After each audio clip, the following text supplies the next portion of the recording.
Hello, everyone, and welcome to today's episode of Current Affairs MCQs. Let's begin with the previous day question. Consider the following statements. 1. The Constitution explicitly lays down the procedure for the appointment of the Chief Minister.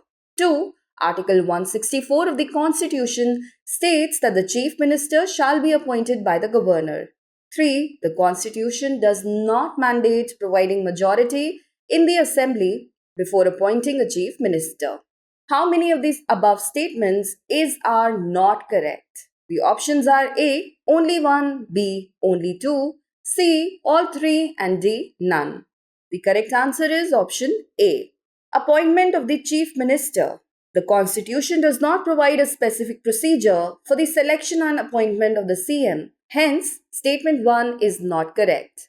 Article 164 says that the Chief Minister shall be appointed by the Governor. Hence, Statement 2 is correct. The Constitution does not mandate providing majority in the Assembly before appointing a Chief Minister. Article 164. Hence, Statement 3 is correct. Therefore, option A is the correct answer.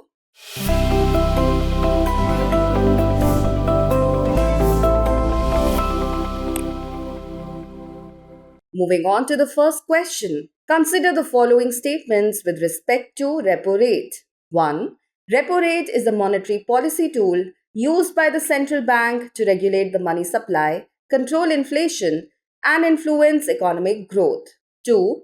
A lower repo rate increases the cost of borrowing for banks, which leads to higher interest rates for consumers and businesses. 3. A higher repo rate makes loans cheaper for banks, leading to reduced interest rates for borrowers, which in turn encourages increased borrowing and spending in the economy. How many of the above statements are correct? A. Only one, B. Only two, C. All three, and D. None. The correct answer is option A. Only one. Repo rate is a monetary policy tool used by the central bank, the Reserve Bank of India, to regulate the money supply, control inflation, and influence economic growth. Hence, statement 1 is correct. A lower repo rate makes loans cheaper for banks, leading to reduced interest rates for borrowers, which in turn encourages increased borrowing and spending in the economy. Hence, statement 2 is not correct. A higher repo rate increases the cost of borrowing for banks, which leads to a higher interest rates for consumers and businesses, ultimately slowing down borrowing and spending in the economy. Hence, statement 3 is not correct. Hence, option A is the correct answer. Question 2. Consider the following statements. 1. Intense heating of the Tibetan Plateau during summer creates a low pressure area that aids the onset of the southwest monsoon. 2. The subtropical jet stream or the STJ strengthens during the Indian summer monsoon and facilitates monsoon advancement. 3. A permanent high pressure cell in the South Indian Ocean, east to northeast of Madagascar, helps draw monsoon winds towards the Indian subcontinent. How many of the above statements are not correct? A. Only one, B. Only two, C. All three, and D. None. The correct answer is option A.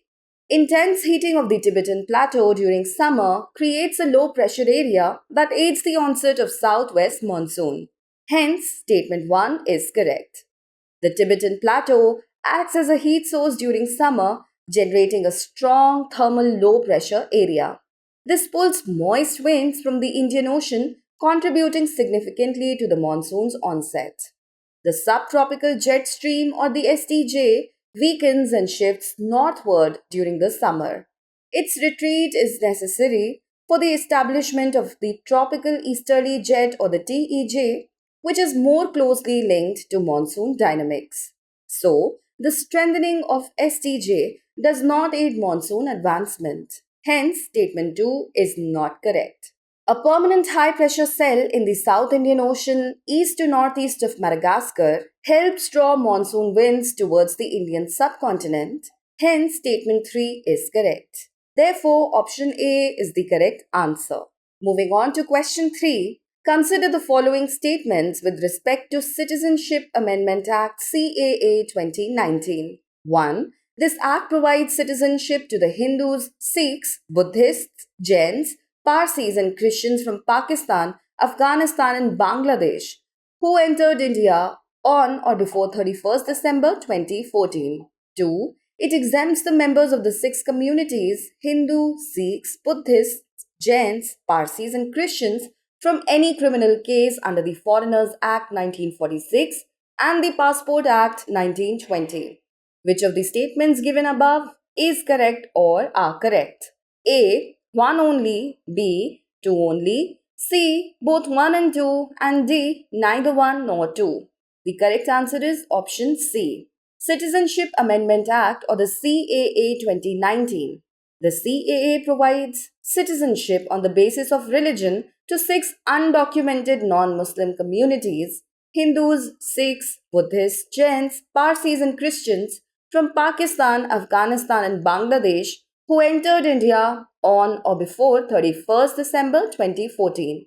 Hence, statement 1 is correct. The Foreigners Act of 1946 and the Passport Act of 1920 both specified punishment for entering the country illegally and staying here on expired visas and permits. It exempts the members of the six communities from any criminal case under the Foreigners Act 1946 and the Passport Act 1920. Hence, statement 2 is correct. Hence, option C is the correct answer. Question 4.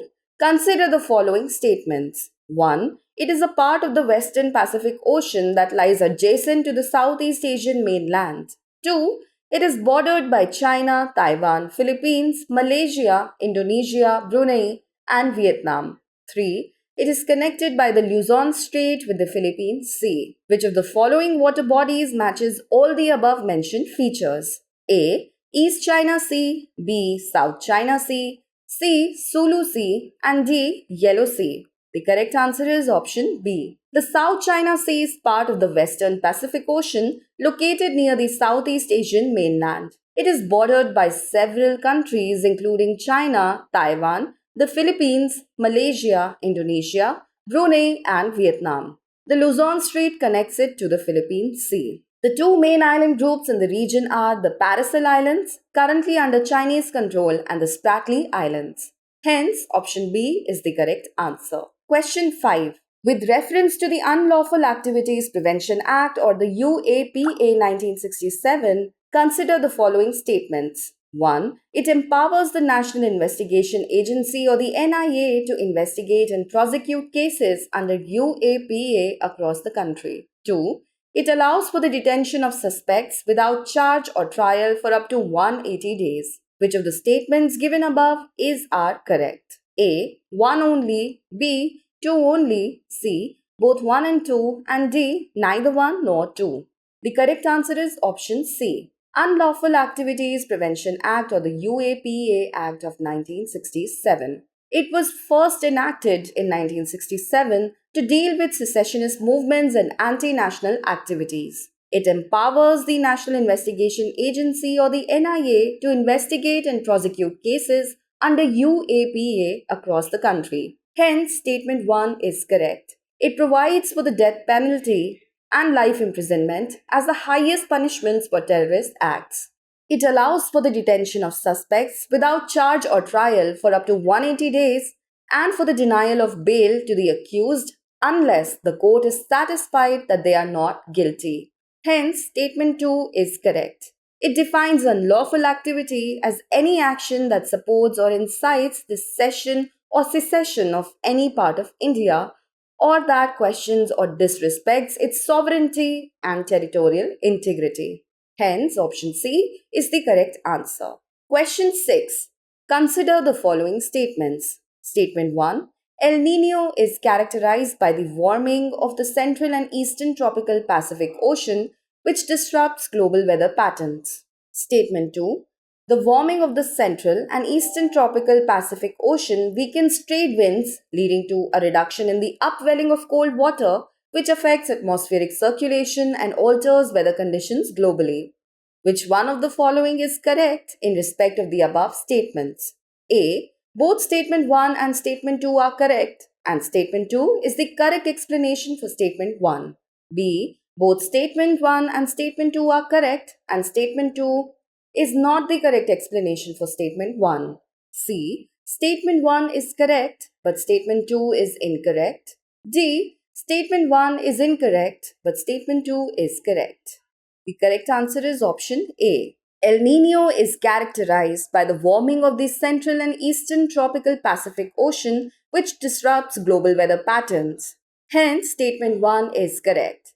This event are associated with increased occurrences of droughts in Southeast Asia and Australia. The warming of the ocean weakens trade winds, leading to a reduction in the upwelling of cold water, which affects atmospheric circulation and alters weather conditions globally. Hence, statement 2 is correct. The altered atmospheric circulation patterns during El Nino events disrupt the typical weather systems, causing prolonged dry spells and increasing the likelihood of droughts in these regions. Both statement 1 and statement 2 are correct, and statement 2 is the correct explanation for statement 1. Hence, option A is the correct answer. Question 7. Consider the following statements with respect to NABARD. 1. It was established following the recommendations of the B. Sivaraman Committee. 2. It monitors regional rural banks or RRBs and cooperative banks, supports the improvement of their operations, and ensures their integration with the core banking solutions or CBS network. 3. The operations of NABARD are overseen by a board of directors constituted by the Government of India as per the NABARD Act 1981. How many of the above statements are correct? A. Only 1, B. Only 2, C. All 3, and D. None. The correct answer is option C. National Bank for Agriculture and Rural Development or NABARD was established following the recommendation of the B. Sivaraman Committee in 1979. Hence, statement 1 is correct. NABARD has collaborated with several prominent international organizations, including World Bank affiliated institutions, to support the transformation of India's agriculture sector. NABARD monitors regional rural banks or RRBs and cooperative banks, supports the improvement of their operations, and ensures their integration with the core banking solution or CBS network. Hence, statement 2 is correct. A core banking solution, CBS, is a software used by banks to manage primary operations. The operations of NABARD are overseen by a board of directors constituted by the Government of India as per the NABARD Act 1981. Hence, statement 3 is correct. Hence, option C is the correct answer. Question 8. Regarding the flue gas desulfurization or FGD systems, consider the following statements. 1. FGD is a process used in coal-fired power stations to remove sulfur dioxide from exhaust gases, flue gas, produced by burning fossil fuels. 2. Approximately 90% of coal in India has a low sulfur content, which makes the implementation of FGD systems less critical. Which of the statements given above are correct? A. 1 only, B. 2 only, C. Both 1 and 2, and D. Neither 1 nor 2. The correct answer is option C. Flue gas desulfurization or FGD is a process that removes sulfur dioxide from exhaust gases produced by burning fossil fuels, coal or oil. Hence, statement 1 is correct. It is commonly used in coal-fired power stations. Common reagents used include limestone or CaCO2, lime CaO, and ammonia NH3. FGD systems are mainly of 3 main types. Dry sorbent injection. It uses limestone to remove sulfur dioxide from flue gas before dust control systems, often referred to as dry injection or spray drying systems. Wet limestone based system.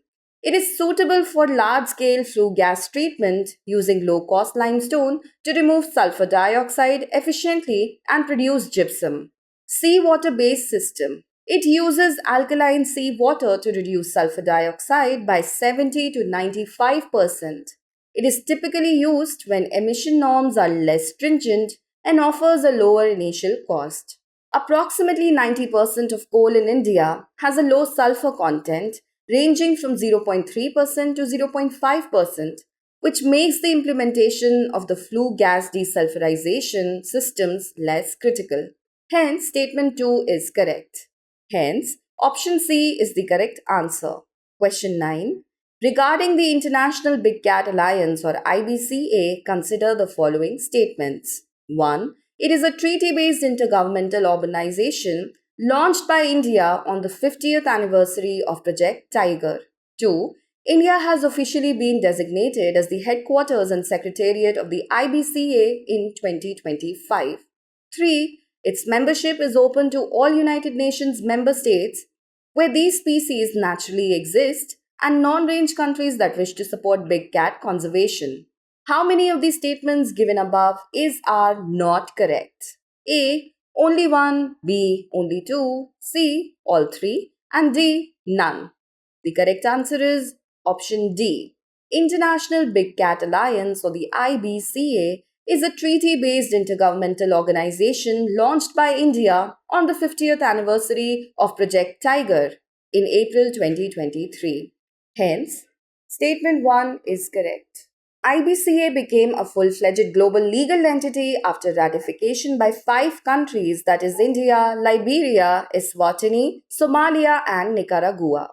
Recently, India has been formally designated as the headquarters and secretariat of the IBCA. Hence, statement 2 is correct. Its membership is open to all United Nations member states, including range countries where these species naturally exist, and non-range countries interested in supporting big cat conservation. Hence, statement 3 is correct. Therefore, option D is the correct answer. Question 10. Consider the following statements regarding the India Justice Report or the IJR. 1. It is a periodic national report that ranks states based on their capacity to deliver justice. 2. It evaluates states on 5 pillars, namely police, prisons, judiciary, legal aid, and state human rights commissions or SHRCs. 3. The report categorizes states into large, mid-sized and small states based on a population threshold of 1 crore. How many of the above statements are correct? A. Only 1, B. Only 2, C. All 3, and D. None. The correct answer is option B. India Justice Report 2025. The India Justice Report is described as the first of its kind national periodic report that ranks states based on their capacity to deliver justice. Hence, statement 1 is correct. The report assesses 4 pillars: police, prisons, judiciary, legal aid, and mentions state human rights commissions as part of the assessment, but it does not explicitly list SHRCs as a separate pillar. Hence, statement 2 is not correct. Women continue to hold just 8% of officer posts, and under 1,000 of 4,940 senior IPS roles, 90% serve in constabulary. However, 78% of police stations now have women help desks. The report categorizes states into large, mid-sized population greater than 1 crore and small population less than 1 crore for fair comparison. Hence, statement 3 is correct. Karnataka, Andhra Pradesh and Telangana top the large and mid-sized states, while Sikkim leads amongst small states. Bihar, Chhattisgarh and Odisha show the most improvement. Hence, option B is the correct answer. Now moving on to today's practice question. Consider the following statements regarding the James Webb Telescope or the JWST. 1. It was launched through an international collaboration involving NASA, the European Space Agency or the ESA, and ISRO. 2. It is positioned at the Sun-Earth L2 Lagrange point to maintain a constant view of the Sun and Earth. Which of the statements given above are correct? A. 1 only, B. 2 only, C. Both 1 and 2, and D. Neither 1 nor 2. Send us your answers in the comment section. Thanks for watching. For more informative content, like, share and subscribe, and do not forget to press the bell icon to get the notifications.